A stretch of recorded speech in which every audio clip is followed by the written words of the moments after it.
ماشاء اللہ سبحان اللہ. ہمارے اگلے خطیب ہیں مولانا محمد توحید رضا خان صاحب. وہ تشریف لائیں اور اپنے خطاب سے سامعین کے قلوب کو منور و مجلہ فرمائیں. ان کے آنے سے قبل میں کچھ اشعار کہہ دینا مناسب سمجھتا ہوں کہ نشان راہ دکھاتے تھے جو ستاروں کو، ترس گئے ہیں کسی مرد راہ داں کے لیے، نگہ بلند سخن دل نواز جاں پرسوز، یہی ہے رخت سفر میر کارواں کے لیے. حاضرین مجلس، السلام علیکم ورحمۃ اللہ وبرکاتہ.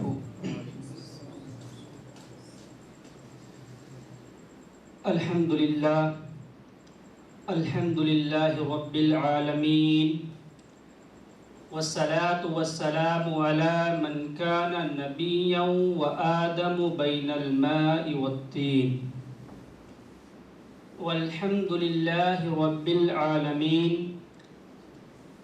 أما بعد، فأعوذ بالله من الشيطان الرجيم.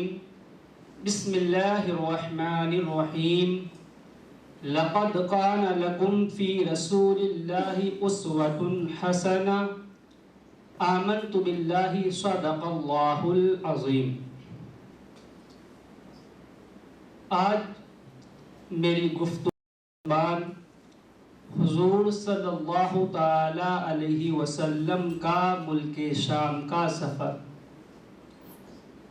آئیے ہم اور آپ کچھ سننے اور سنانے سے پہلے رسالت معاب صلی اللہ تعالی علیہ وسلم میں درود پاک کا ہدیہ پیش کریں. پڑھیے درود پاک. اللہ رب محمد صلی اللہ علیہ وسلم نحن عباد محمد صلی اللہ علیہ وسلم صلوا علیہ صلاۃ والسلام علیک یا رسول اللہ صلی اللہ تعالی علیہ وسلم. ہر ابتدا سے پہلے، ہر انتہا کے بعد، ہر ابتدا سے پہلے، ہر انتہا کے بعد ذات نبی بلند ہے ذات خدا کے بعد. ذات نبی بلند ہے ذات خدا کے بعد. اور دنیا میں احترام کے قابل ہیں جتنے لوگ، دنیا میں احترام کے قابل ہیں جتنے لوگ، میں سب کو مانتا ہوں مگر مصطفیٰ کے بعد. میں سب کو مانتا ہوں مگر مصطفیٰ کے بعد. حضرات محترم، میری تقریر کا عنوان حضور صلی اللہ تعالی علیہ وسلم کا ملک شام کا سفر. اسی کے متعلق میں آپ حضرات سے گفتگو کروں گا. سب سے پہلے ہم یہ سمجھتے ہیں کہ سفر کی اہمیت کیا ہے. حضرات محترم، ہم اور آپ بھی سفر کرتے ہیں. کوئی سفر کرتا ہے علم کے حصول کے لیے، تو کوئی تجربہ اور مشاہدہ حاصل کرنے کے لیے سفر کیا کرتا ہے، تو کوئی کاروبار کی غرض سے سفر کیا کرتا ہے. میرے آقا کریم صلی اللہ تعالی علیہ وسلم نے اعلان نبوت سے پہلے 2 مرتبہ ملک شام کا سفر فرمایا ہے. ایک مرتبہ 12 سال کی عمر میں اپنے چچا ابو طالب کے ساتھ ملک شام کا سفر فرمایا، اور ایک مرتبہ 25 سال کی عمر میں حضرت خدیجہ رضی اللہ تعالی عنہا کے مال تجارت کو لے کر آپ نے ملک شام کا سفر فرمایا.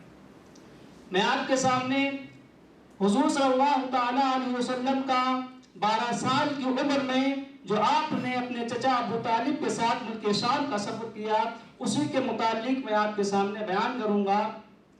حضور صلی اللہ تعالی علیہ وسلم کی عمر شریف جب 12 برس کو پہنچی، تو آپ کے چچا ابو طالب اپنے تجارتی مقاصد کے لیے آپ نے ملک شام کے سفر کی تیاری شروع کی. آقا کریم صلی اللہ تعالی علیہ وسلم اپنے چچا کے پاس آئے اور اپنے چچا کے اونٹ کی نکیل پکڑ کر میرے آقا کریم صلی اللہ تعالی علیہ وسلم نے حضرت ابو طالب سے کہا، چچا مجھے آپ کے ساتھ سفر پر چلنا ہے، مجھے بھی آپ کے ساتھ سفر پر چلنا ہے. اور حضور صلی اللہ تعالی علیہ وسلم نے اپنے چچا ابو طالب سے اصرار کیا، چچا مجھے بھی آپ کے ساتھ سفر پر چلنا ہے، یہاں آپ مجھے کس کے حوالے چھوڑ کے جا رہے ہیں؟ نہ میرا باپ ہے نہ میری ماں ہے۔ چونکہ ابو طالب حضور صلی اللہ تعالیٰ علیہ وسلم سے بڑی والہانہ محبت فرماتے تھے، حضور صلی اللہ تعالیٰ علیہ وسلم پر بڑی شفقت فرمایا کرتے تھے۔ ابو طالب حضور سے اتنی محبت فرمایا کرتے تھے کہ جب تک حضور صلی اللہ تعالیٰ علیہ وسلم کھانے کے لیے تشریف نہیں لایا کرتے تھے، اس وقت تک آپ کے گھر میں کوئی کھانا نہیں کھایا کرتا تھا۔ اتنی محبت فرمایا کرتے تھے۔ ابو طالب آپ کو لے جانے کے لیے راضی ہو گئے اور حضور صلی اللہ تعالیٰ علیہ وسلم کو اپنے ساتھ اپنی اونٹنی پر سوار کر لیا۔ جب یہ قافلہ کئی دن کی مسافت کے بعد بصرہ پہنچا تو عیسائی راہبوں کی خانقاہ کے قریب یہ شب بصری کے لیے رکا۔ اس خانقاہ میں عرصے دراز سے ایک راہب رہا کرتا تھا جس کا نام جرجیس تھا اور جو بحیرہ کے نام سے مشہور تھا۔ اس نے جب یہ دیکھا کہ قافلے میں ایک نوخیز بچہ ہے جس پر بادل کا ایک ٹکڑا سایہ کیے ہوئے ہے، یہ بچہ جدھر جاتا ہے بادل کا ٹکڑا ساتھ ساتھ اس کے ادھر جاتا ہے۔ اس نے دیکھا کہ بادل کا ٹکڑا اس کے ساتھ ساتھ ادھر جاتا ہے۔ اس نے یہ دل میں تمنا کی کہ اس بچے سے چلو ملا جائے، اس بچے سے ملاقات کی جائے۔ یہ تو ایسا معلوم ہوتا ہے جیسا ہماری کتابوں میں مکتوب ہے کہ نبی آخر الزمان آئیں گے، ان کی یہ علامات ہوں گی، ان کی یہ نشانیاں ہوں گی، یہ اس بچے کے اندر نظر آتی ہیں۔ چلو اس سے ملاقات کی جائے، چلو اس سے ملا جائے اور پتہ لگایا جائے کہ یہ بچہ وہی ہے جس کے متعلق ہماری کتابوں میں مکتوب ہے، جس کے متعلق ہماری کتابوں میں مرقوم ہے۔ چنانچہ وہ راہب قافلہ والوں کے پاس جاتا ہے اور کہتا ہے اے قافلے والوں، آج آپ کی دعوت ہمارے یہاں ہے، آج آپ ہمارے یہاں کھانا تناول فرمائے۔ اس نے کہا یہ تدبیر اچھی ہے، تمام لوگ آ جائیں گے، یہ بچہ بھی آ جائے گا، ہم اس کو قریب سے دیکھ لیں گے، پتہ چل جائے گا کہ یہ بچہ وہی ہے جس کی علامات ہماری کتابوں میں مرقوم ہے۔ چنانچہ وہ راہب قافلے والوں کے پاس جاتا ہے، تمام لوگوں سے کہتا ہے کہ آج آپ کی دعوت ہمارے یہاں ہے، آپ ہمارے یہاں کھانا تناول فرمائے۔ حضرات محترم، قافلے والے اس کا یہ رویہ دیکھ کر، اس کا یہ خلاف معمول عمل دیکھ کر حیرت زدہ رہ گئے، پریشان ہو گئے کہ آخرکار ہمارے قافلہ کئی مرتبہ اس راستے سے گزرا ہے، اس نے کبھی ہماری خیریت نہیں لی، آخرکار آج ماجرا کیا ہے؟ جب یہ قافلہ اس کی وادی میں داخل ہوا تو آج یہ ہماری دعوت کر رہا ہے، آج معاملہ کیا ہے؟ تو ایک شخص نے کہا اے راہب، آج تک تو تم نے میری کبھی خیریت نہیں لی، آخرکار آج معاملہ کیا ہے؟ تو اس نے بات کو ٹالتے ہوئے کہا آخرکار آپ ہمارے ہیں مہمان، اور مہمانوں کی عزت کرنا مہمانوں کی مہمان نوازی کا شرف حاصل کرنا ہمارا فرض ہے۔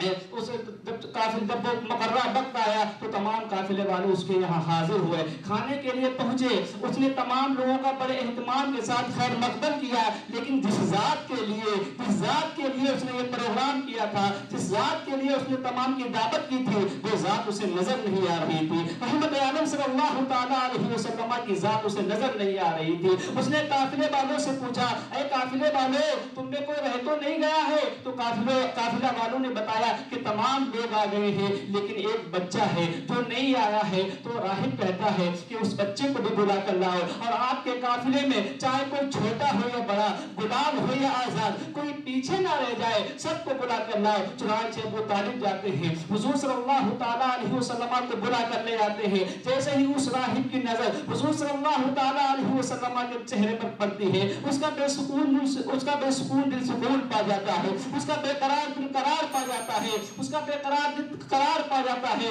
اس کے بعد تمام قافلے والوں کو رخصت کرتا ہے۔ پھر حضور صلی اللہ تعالیٰ علیہ وسلم کو آزمانے کے لیے وہ لات و عزا کے واسطے سے آپ سے سوال کرتا ہے۔ حضور فرماتے ہیں کہ لات و عزا کے واسطے سے مجھ سے کوئی سوال نہ کرو، اتنی نفرت مجھے لات و عزا سے، اتنی کسی اور چیز سے نہیں۔ اس کے بعد وہ اللہ کے واسطے سے آپ سے سوال کرتا ہے۔ آپ کہتے ہیں اللہ کے واسطے سے جو تو پوچھنا چاہتا ہے پوچھ، میں سب کا جواب دوں گا۔ اس کے بعد حضور صلی اللہ تعالیٰ علیہ وسلم سے وہ سوال کرتا ہے، حضور سے جوابات دیتے جاتے ہیں، اور جو حضور سے جواب دیتے اس سے ان تمام صفات کی تصدیق ہوتی جاتی تھی تو اس کی کتاب میں مکتوب تھی۔ اس کے بعد وہ ابو طالب کی طرف متوجہ ہوتا ہے، ابو طالب سے کہتا ہے ما ھذا الغلام منکا، اس بچے کے ساتھ آپ کا کیا رشتہ ہے؟ تو ابو طالب کہتے ہیں یہ میرا بیٹا ہے۔ وہ راہب کہتا ہے کہ یہ آپ کا بیٹا نہیں ہو سکتا، اس کا باپ زندہ موجود نہیں ہو سکتا۔ اس کے بعد ابو طالب کہتے ہیں میرا بھتیجا ہے، تو وہ راہب کہتا ہے کہ اس کے باپ کا کیا معاملہ ہے، اس کے باپ کہاں ہے؟ تو ابو طالب کہتے ہیں ماتا امہ ہبلا، اس کے باپ کا انتقال ہو گیا کہ اب یہ شکم مادر نہیں تھے۔ تو ابو جب وہ راہب کہتا ہے کہ اب آپ نے صحیح کہا، اب آپ نے درست کہا، اور کہتا ہے کہ اگر ان کے تعلق سے یہودیوں کو علم ہو گیا جتنا کہ مجھے علم ہے تو وہ انہیں تکلیف پہنچائیں گے، اور میں آپ سے کہتا ہوں کہ انہیں مکہ واپس لے جائے ورنہ وہ انہیں تکلیف پہنچائیں گے۔ ایک روایت میں آتا ہے کہ ابو طالب حضور صلی اللہ تعالیٰ علیہ وسلم کو وحی سے واپس مکہ لے آتے ہیں۔ ایک روایت میں ہے کہ ملک شام جاتے ہیں، اپنا مال تجارت فروخت کرتے ہیں، اس کے بعد مکہ واپس چلے آتے ہیں۔ تو اب میں اپنی گفتگو کو یہی پہ ختم کرتا ہوں اعلیٰ حضرت کے شعر پر، لیکن رضا نے خط میں سخن اس پہ کر دیا، خالق کا بندہ خلق کا آتا کہتے ہوئے استغفر اللہ ربی من کل ذنب واتوب الیہ۔ السلام علیکم ورحمۃ اللہ وبرکاتہ۔